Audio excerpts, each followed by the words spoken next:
In the summer heat of New Mexico, something fell from the sky and left behind a silence that never quite ended.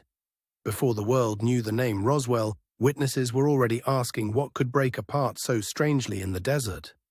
Roswell was a remote place in 1947, shaped by wind, ranching, and the new age of military air power. That distance mattered because in a place like this, a strange event could travel first as rumor and only later as record. The world had just emerged from war, and the skies were suddenly full of expectation. Jets, balloons, radar, and secret projects made the heavens feel less empty than before and more difficult to trust at a glance. Against that backdrop, rancher reports began to circulate about unusual wreckage scattered across the range. The material was said to be light, tough, and unlike the weathered metal people expected to find in cattle country.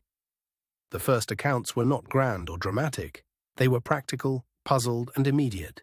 Something had landed or broken apart, and the people closest to it wanted an explanation before the desert erased the evidence. Then came the Army Air Force's announcement that seemed to settle everything in one sentence. A flying disc had been recovered, or so the early reports implied, and for a brief moment the story leapt far beyond New Mexico. That statement was quickly replaced by a different explanation, and the reversal only deepened the intrigue. What had sounded extraordinary in the morning was being reframed by evening, as if the story itself had been lifted and repainted. This is where Roswell becomes more than a crash story. The mystery is not just what fell, but why the official account changed so fast, and why later memories kept pulling the event back into the light. For years, the case sat in the background of American folklore, then returned through interviews, books, and renewed public curiosity. Each retelling added texture, but also raised a harder question: what was being remembered and what was being restored? Among the most compelling details is the description of the debris itself. Witnesses claimed it was not like ordinary wreckage, because it could be bent and released, and seemed to resist the rough treatment expected of broken aircraft parts. That quality matters because it is concrete, not abstract. If the material behaved unusually, then the event was not just a strange light in the sky, but a physical encounter with something people could touch. Another detail that keeps the case alive is the speed of the military response. Reports describe debris being gathered quickly, witnesses being questioned, and the scene moving from open range to restricted space almost overnight. That kind of urgency can mean many things, but it never feels trivial. When an incident is handled fast and quietly, people naturally wonder whether the authorities were reacting to embarrassment, danger, or something they did not want misunderstood. Then there are the witness memories that surfaced later, often in fragments and under different pressures. Some accounts describe unusual bodies, others only debris and official haste, and the gaps between them are part of the enduring tension. Even so, the strongest believer case has always rested on the combination of timing, material, and institutional reaction. Taken together, those elements suggest a case that was unusual enough to trigger a rapid and lasting containment of the story. Supporters of the extraordinary interpretation point to the way the episode sits at the edge of modern history, when radar, secrecy, and new technology were already reshaping what people thought could appear overhead. In that atmosphere, a craft from elsewhere would not have seemed impossible for long. The conventional explanation most often offered is that the debris came from a high-altitude balloon project, later connected to secret monitoring work. That reading gives the military a reason for caution, because classified technology could easily have looked unfamiliar in 1947. It is a plausible framework, especially when secrecy is part of the background. Yet even that explanation does not dissolve every lingering question, because people still argue over what was seen, what was said, and what was left out. The case also survives because the landscape itself feels like evidence.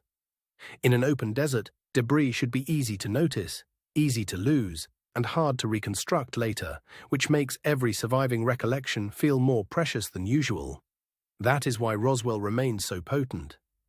Not because it offers a complete answer, but because it leaves a shape behind. You can almost trace the path from the ranch, to the base, to the official reversal, and feel the missing center of the story. When later investigators revisited the event, they found a tangle of testimony, memory, and institutional silence. Some details sharpened, others blurred, and the result was not closure but a deeper sense that the original moment had been larger than its paperwork. The most difficult question may be the simplest one. Why did the first announcement sound so extraordinary, if the material was mundane?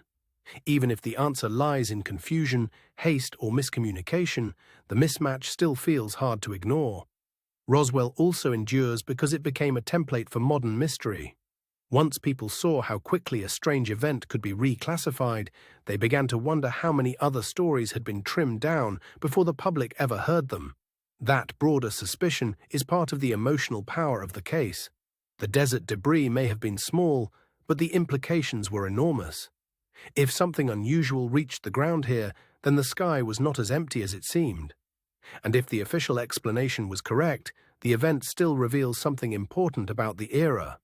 It shows how secrecy, fear, and fast-moving technology could turn an ordinary recovery into a national legend almost overnight. But legends grow best where certainty is thin. Roswell keeps asking whether the first story was suppressed, corrected, or simply never fully understood. And that uncertainty is what continues to pull people back. The unanswered questions are not only about objects, but about memory. Who saw what first? Who spoke too soon? And why did later testimony seem to preserve a different emotional truth than the one in the official files? Those contradictions do not resolve the case. They define it. Roswell remains a place where physical traces, human recollection, and institutional control all seem to point in different directions at once. So the mystery survives in a narrow space between the possible and the extraordinary. A balloon project, a misread recovery, a rushed announcement, or something far stranger could each explain part of it, but none feels complete on its own. That is why Roswell still matters after all these years. It is not just a story about a crash in the desert, but about the moment when the modern world realized that some questions can survive every official answer. And when the wind moves across that empty ground, the old question returns with it. Whatever fell there in 1947, did the world ever truly learn what it was? Maybe the answer is buried in a forgotten record, a misfiled memory, or a story that was changed before it was ever fully told. Or maybe Roswell remains exactly what it has always been. A wound in the historical record shaped like a mystery.